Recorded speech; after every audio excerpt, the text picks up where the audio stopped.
Hoy vamos a exponer sobre la obra de El alma de la toga, en la cual hemos hecho un resumen de la obra en los diversos capítulos que nos da el autor, el escritor de esta hermosa obra, en la que principalmente nos habla, hace un análisis minucioso,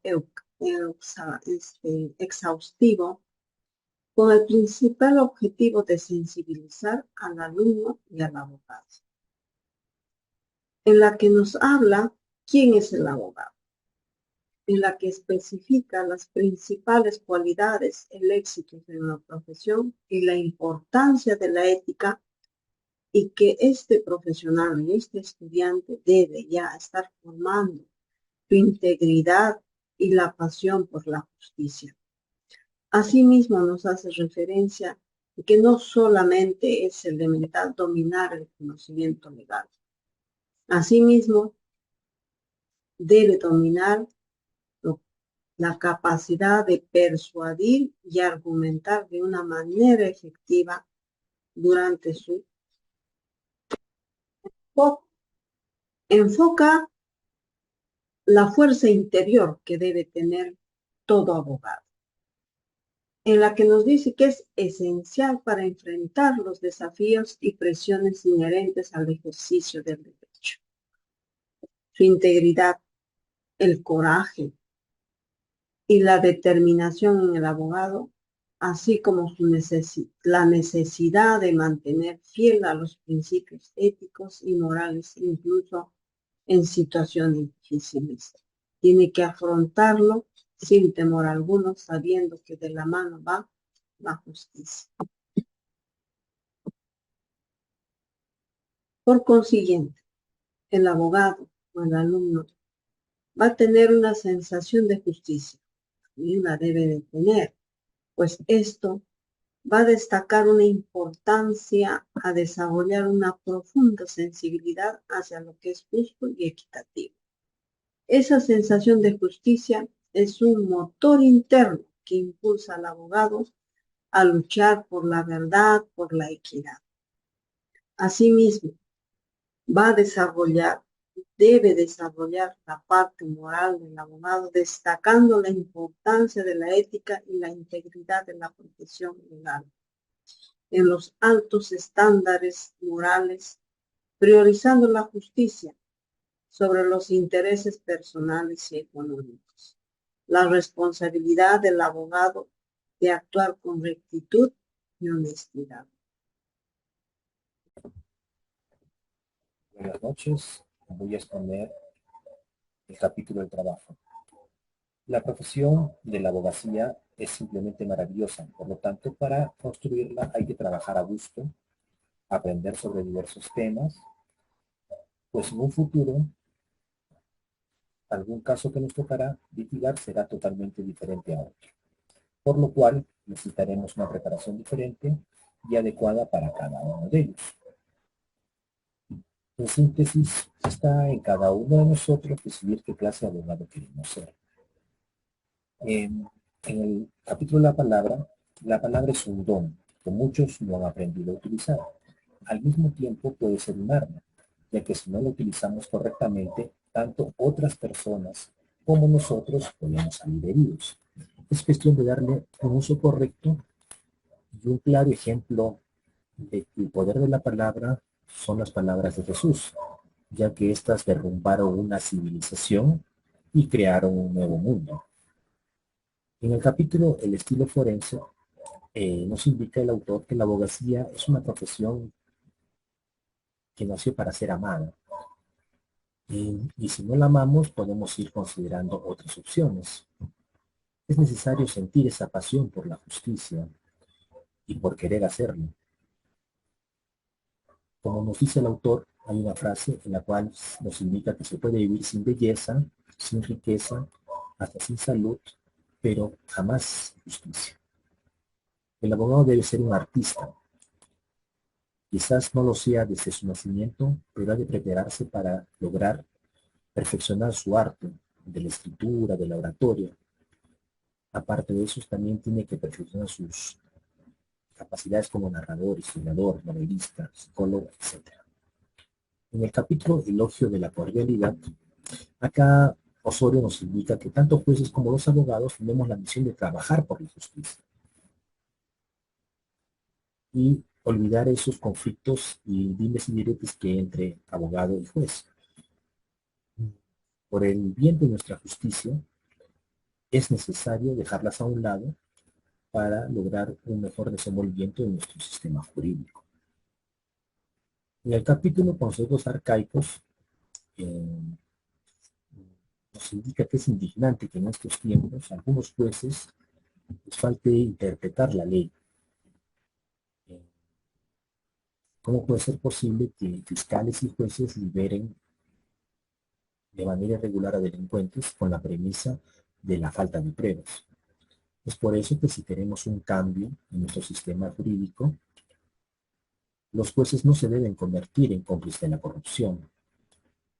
Ellos deben aflorar su humanismo y el juez debe resolver los casos de una mejor manera, primando su coherencia y la justicia ante todo. En el capítulo El arte y la abogacía, acá nos indica que a nosotros los abogados se nos ha dado el don de la palabra como arte, la oratoria y la escritura, que es la expresión artística más elevada y noble que hay. En este capítulo, el autor nos infiere que hay que leer más para capacitarnos día con día y que todo caso que llevemos en el futuro o litiguemos en el futuro es diferente. Por lo tanto, necesitamos una preparación adecuada para cada uno. Y por lo cual también nos anima a instruirnos leyendo diversos temas que nos ayudarán a ejercer nuestra profesión de una manera adecuada. El siguiente tema es la clase. En los abogados, por lo mismo que nuestra misión es contener, cuando cesamos en ella buscamos la paz y el olvido. Por lo tanto, una vez sentenciado un pleito, y por muy difícil que haya sido la controversia, jamás el victorioso recuerda su triunfo a la derrota. Siempre hay que tener clase en la derrota y en las victorias.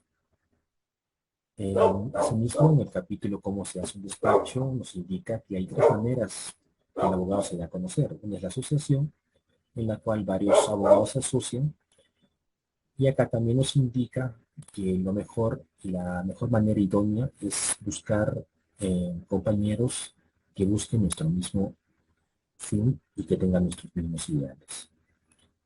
El anuncio, en esta forma, nos indica que no se debe caer en arrogancias o en ofensas hacia algún compañero letrado. Y la exhibición, en esa forma, el autor nos hace notar que si desde un principio no vamos a ir involucrándonos en el medio jurídico, jamás llegaremos a demostrar nuestras habilidades, ¿no? En otras palabras, habremos estudiado por gusto, porque de no ejercer no podemos llamarnos abogados.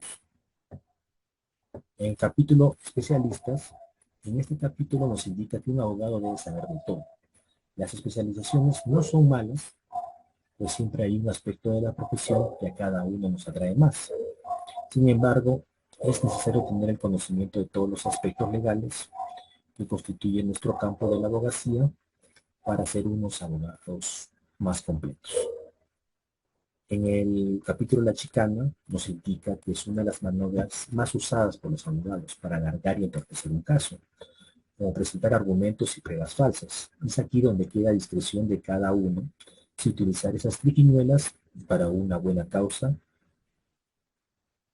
o se rige a lo que manda la ley, como es tergiversarla para nuestro beneficio, o para el beneficio en sí del cliente.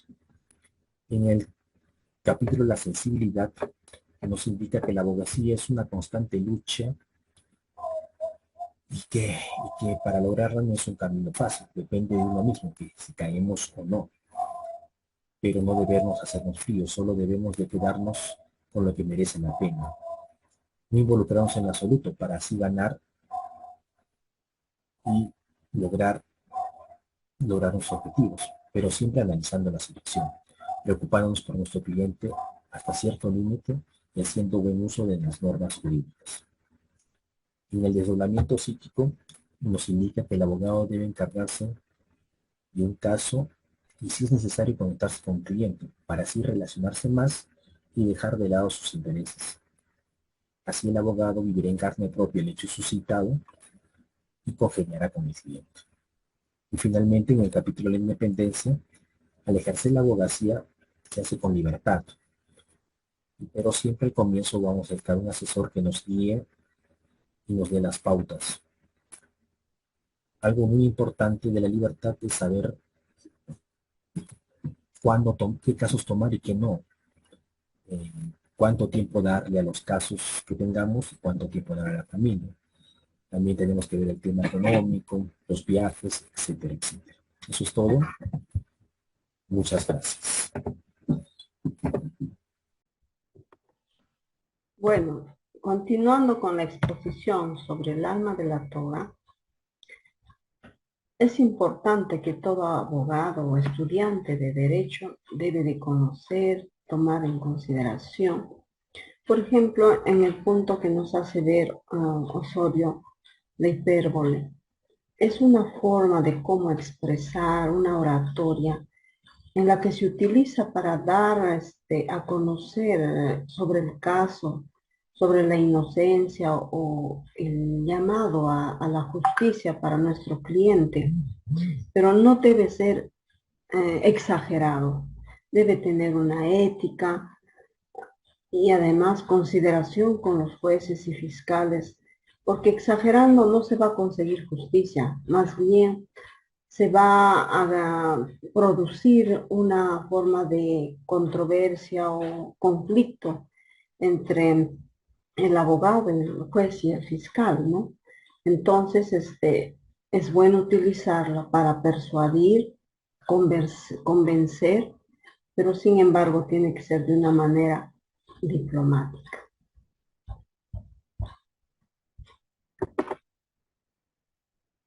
La abogacía y la política también se ve en esta hermosa obra, en la cual nos hace ver que hay una relación estrecha entre la política y la abogacía.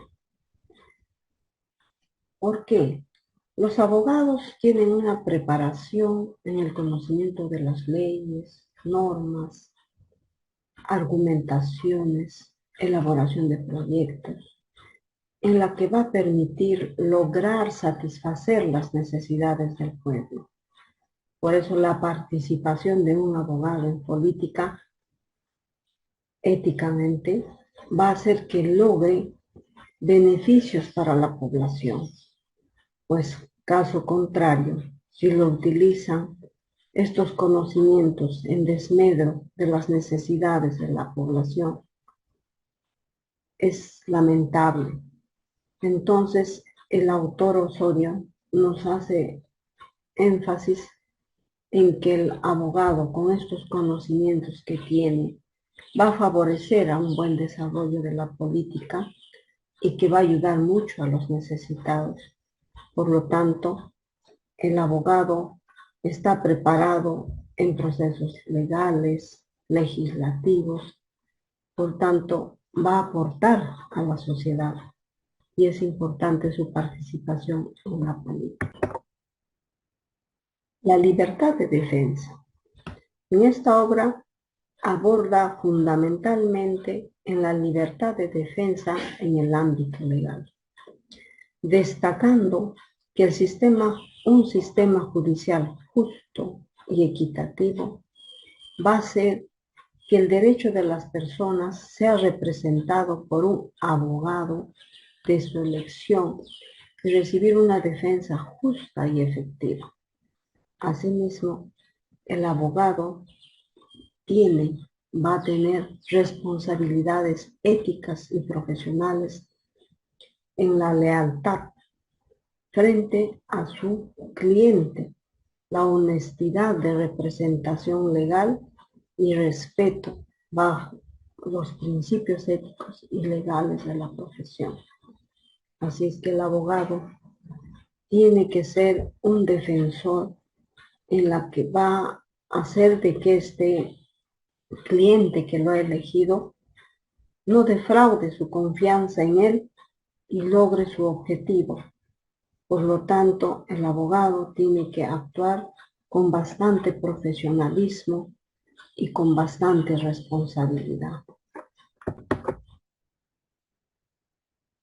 El amianto. En este espacio, en este capítulo, nos hace referencia sobre el impacto del amianto hacia la salud pública y también en el ámbito legal, ya que este mineral afecta a los pulmones del ser humano. Por tanto, ahí juega un papel importante el abogado en la que tiene que defender. Tiene una obligación moral de defender a los afectados, ya que ellos no han buscado enfermarse. Y también necesitan justicia, necesitan indemnización ante los efectos de este amianto, de este mineral, ya que son utilizados en beneficios económicos, lo cual también va a tener sus consecuencias para la población, que va a traer un cáncer al pulmón y asbestosis. Entonces, el abogado tiene que buscar justicia y buscar justicia en compensación a aquellos afectados que no deben quedar solos ante este hecho. También nos enfoca sobre los pasantes. Los pasantes que van a muchos estudios, a centros o a establecimientos, instituciones privadas, del Estado también, que muchos estudiantes del derecho van con conocimientos que le han dado en las aulas universitarias, con muchos deseos de aplicar. Pero se requiere la dirección, la guía de un abogado con bastante responsabilidad, que les ayude a aplicar estos conocimientos, que asimismo enfrentar a dificultades que pueda presentarse en el camino, lo cual va a hacer de que se enriquezca a nivel profesional y a futuro. Entonces garantiza que va a ser un buen abogado. Por ello, el pasante tiene que ser direccionado con un abogado responsable, comprometido con la profesión, para lograr un futuro abogado con ética, con conocimientos, con habilidades, en la cual va a haber satisfacción a nivel de la sociedad. La defensa de los pobres. Ángel Osorio nos da a conocer en su hermosa obra que ofrece una visión íntima y apasionada en la profesión legal, en la que el abogado defensor de los más necesitados. El abogado está en la obligación de defender los derechos de los menos privilegiados, en la cual la importancia de la abogacía en servicio de la sociedad y la responsabilidad moral. Por lo que hay personas o hay un grupo de personas que no tienen para costearse y necesitan una representación legal. Entonces, el verdadero espíritu de un abogado, que tiene una profesión legal, debe ir hacia lo más profundo de su ser en brindar justicia equitativa para todos, independientemente de su estatus económico o social. Debe estar ahí el abogado sin tomar en cuenta si puede o no pagar sus honorarios, que no siempre va a ocurrir eso. Siempre hay que hacer una exclusividad en el servicio a la comunidad. La toga. Nos dice Osorio que es un símbolo de autoridad y responsabilidad que llevan todos los abogados, en la cual significa que la responsabilidad y aborda lo que es cuestiones que conciernen a los derechos fundamentales y al acceso a la justicia. La equidad y la importancia de defender los derechos de los más vulnerables de la sociedad. Y esta toga se debe llevar con dignidad, con orgullo y responsabilidad.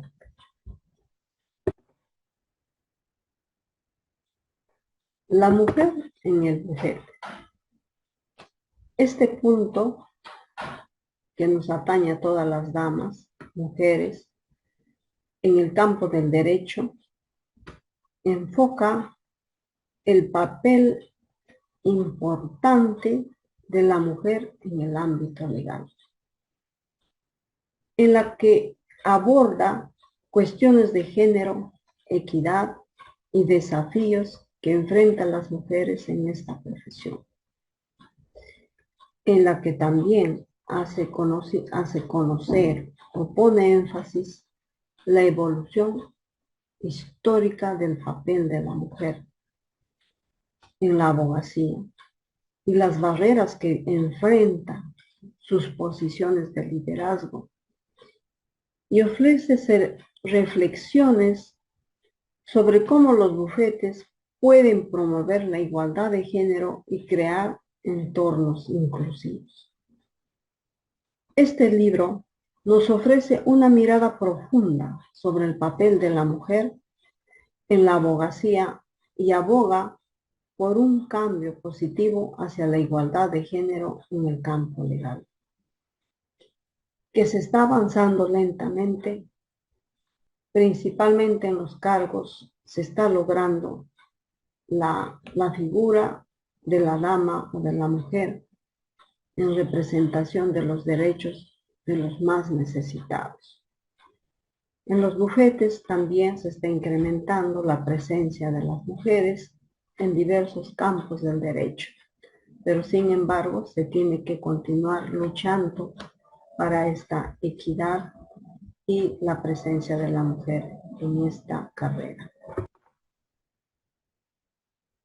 Hacia la justicia patriarcal. Aquí Osorio hace un análisis crítico del sistema legal desde una perspectiva de género. Examina los elementos patriarcales presentes en la administración de justicia, y cómo estos han influido en su estructura y funcionamiento, afectando tanto a hombres como a mujeres en su acceso a la justicia y en la resolución de casos, los cuales están relacionados en cuestiones de género. Osorio destaca cómo las normas sociales y culturales arraigadas en el patriarcado perpetúan la desigualdad de género en el sistema legal, influyendo la aplicación de leyes y sentencias. Además, nos ofrece reflexiones cómo abordar la desigualdad y trabajar hacia una justicia más equitativa e inclusiva.